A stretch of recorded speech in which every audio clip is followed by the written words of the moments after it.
तो आज का हमारा टॉपिक है पिट्यूटरी ग्लैंड के बारे में। पिट्यूटरी भी एक एंडोक्राइन ग्लैंड है और इसको मास्टर ग्लैंड ऑफ बॉडी भी बोलते हैं, क्योंकि ये बहुत सारे जो दूसरे एंडोक्राइन ग्लैंड्स हैं उनके ऊपर इनके हॉर्मोन्स काम करते हैं।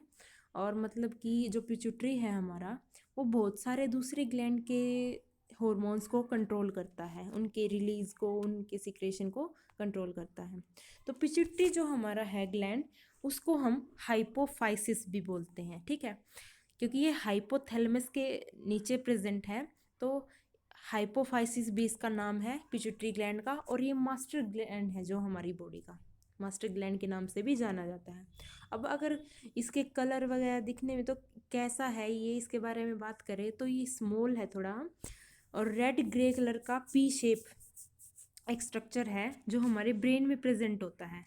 ये देखो, जैसे यहाँ पे दिखा रखा है भाई, स्ट्रक्चर में जो हाइपोथैलेमस है उसके नीचे एक स्टाल्क, एक जो एक पाथ की हेल्प से, एक नैरो सी जो एक बैंड है उसकी हेल्प से जो पिट्यूटरी है हमारी वो अटैच्ड है। तो पिट्यूटरी ग्लैंड हाइपोथैलेमस के नीचे प्रेजेंट होता है और अटैच्ड विद स्टाल्क।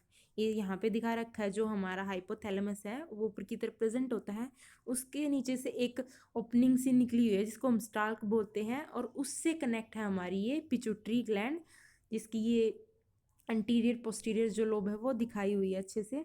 तो ये ऐसे कनेक्ट होता है हमारा हाइपोथैलेमस के साथ पिट्यूटरी ग्लैंड।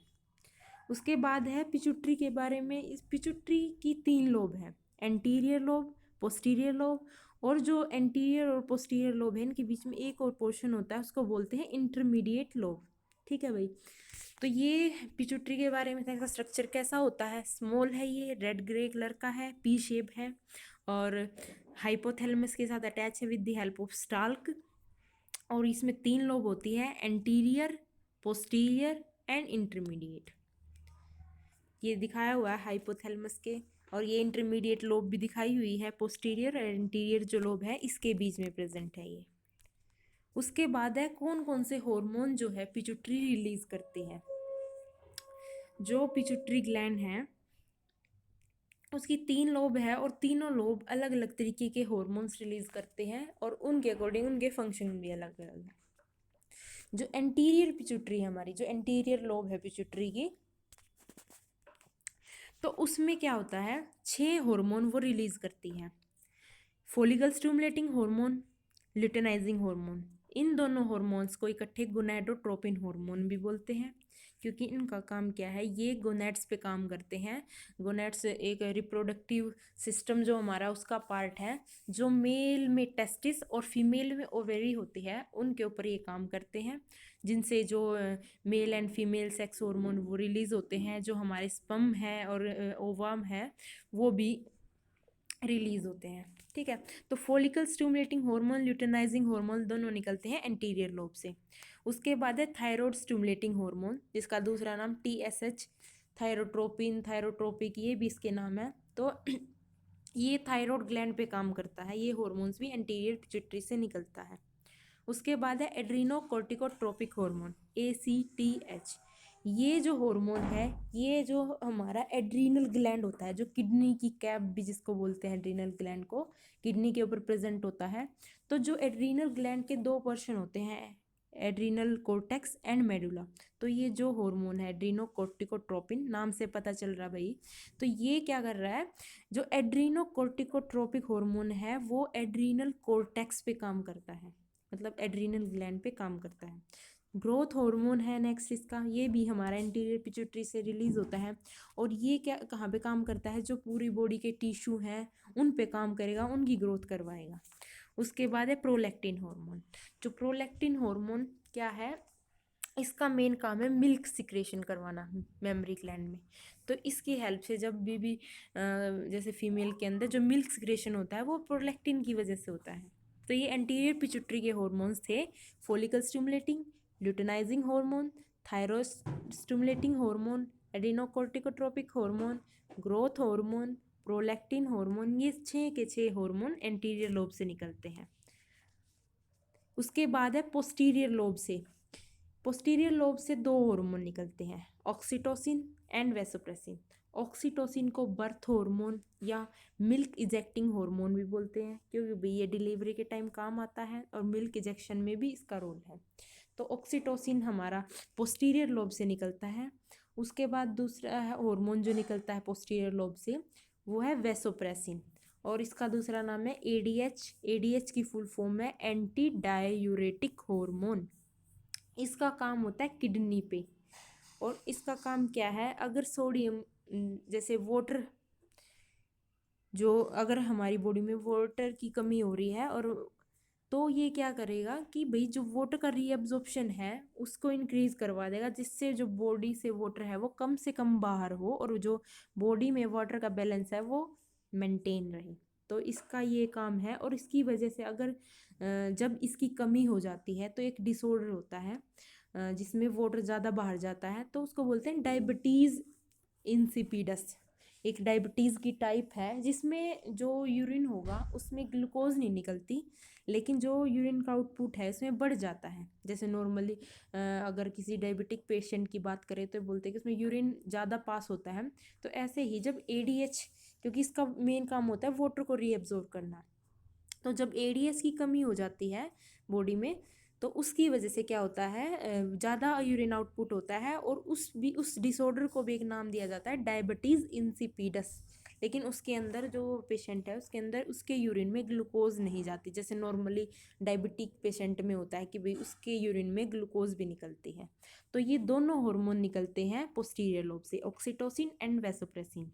इसमें जो नीचे डायग्राम दिया हुआ है इसमें बताया है भाई जो एंटीरियर लोब से कौन कौन से हार्मोन निकलते हैं। TSH thyroid stimulating hormone, adrenocorticotropic hormone, luteinizing hormone, follicle stimulating hormone, growth hormone, prolactin, ये सारे हार्मोन निकलते हैं एंटीरियर लोब से। जो पोस्टीरियर है उससे दो ही निकलते हैं, ऑक्सीटोसिन एंड वेसोप्रेसिन। अब बची है हमारी लास्ट लोब, इंटरमीडिएट लोब। उसमें से सिर्फ एक हार्मोन निकलता है, वो हार्मोन है मेलेनोसाइट स्टिमुलेटिंग हार्मोन, MSH। जो मेलिनोसाइट जो सेल होते हैं स्किन में उनको स्टिमुलेट करते हैं। इसका काम क्या है इस हार्मोन का, जो मेलेनोसाइट होते हैं उनके अंदर प्रेजेंट होता है एक पिगमेंट मेलेनिन।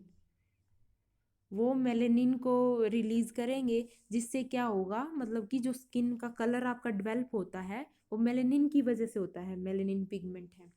तो इसका वही काम है, अगर आपका कलर फेयर है तो मतलब कि मेलेनिन कम है, जिसका जितना ज़्यादा मेलेनिन पिगमेंट प्रेजेंट होगा उतना ही ज़्यादा कलर डार्क होगा।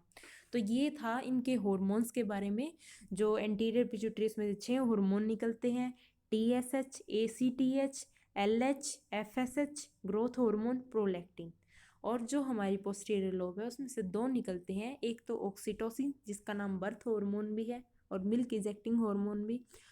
दूसरा है वेसोप्रेसिन या एडीएच जिसको बोल सकते हैं हम, एंटी डाययूरेटिक हार्मोन।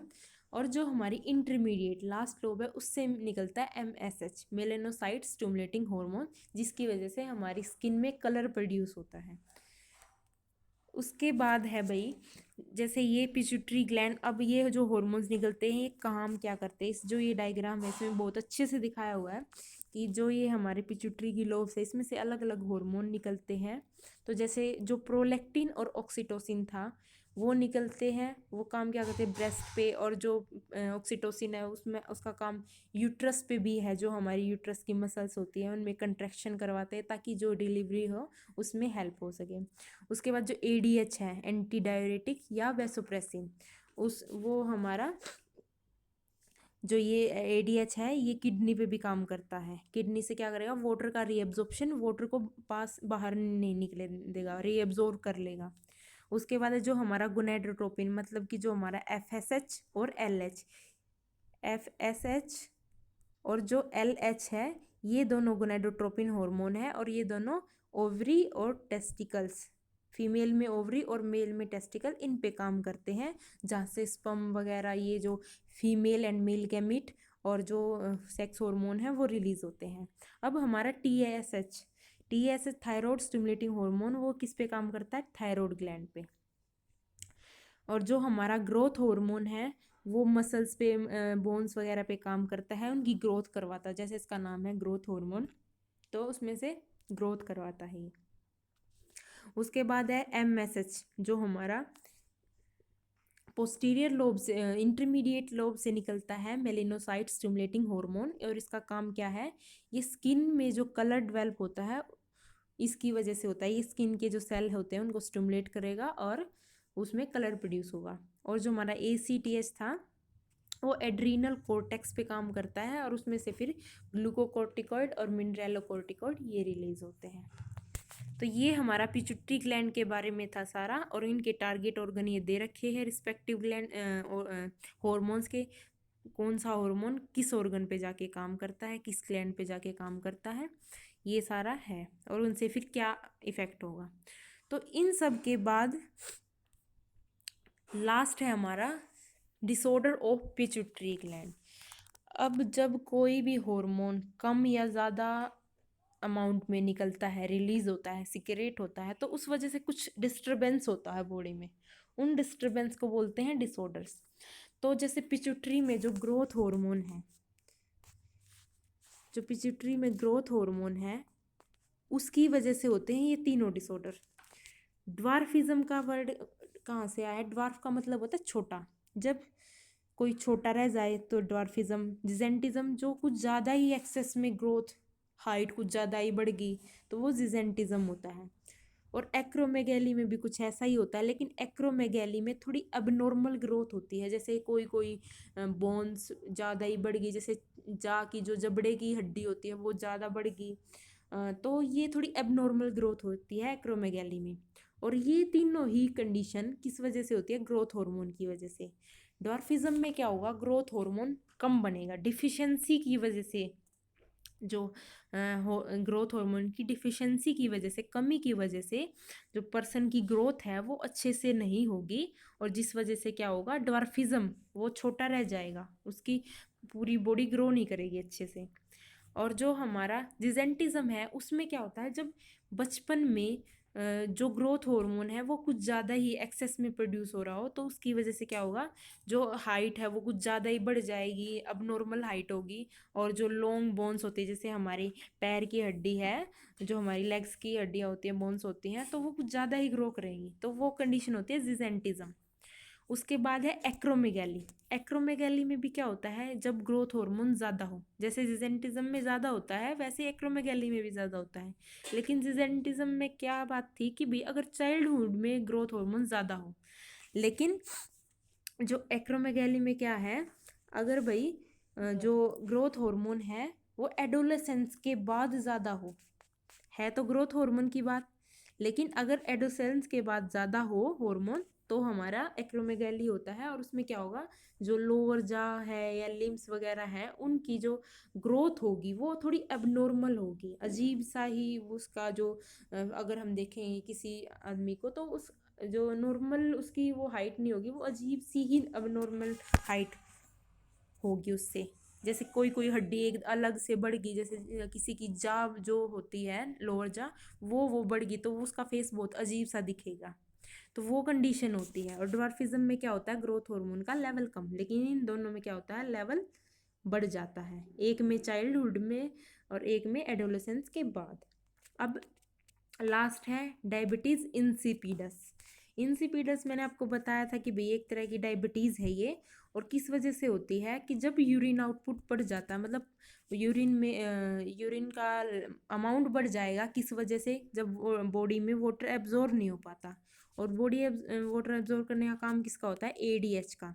तो ये ADH की वजह से होता है ये डिसऑर्डर। और अगर ADH की कमी हो जाए या कम लेवल हो उसका, तो उसकी वजह से जो हमारे ज़्यादा यूरिन आउटपुट होता है, और उस कंडीशन को बोलते हैं डायबिटीज़ इंसिपिडस। ये था भाई पिट्यूटरी ग्लैंड के बारे में, और इसको मास्टर एंडोक्राइन ग्लैंड भी बोलते हैं क्योंकि इसमें से बहुत सारे हार्मोन निकलते हैं और जो अलग अलग जगह पे जाके काम करते हैं, तो इसको मास्टर ग्लैंड बोलते हैं। ये इसके बारे में था, और ये आप सब ये अच्छे से इसमें से पढ़ सकते हो, और थैंक यू।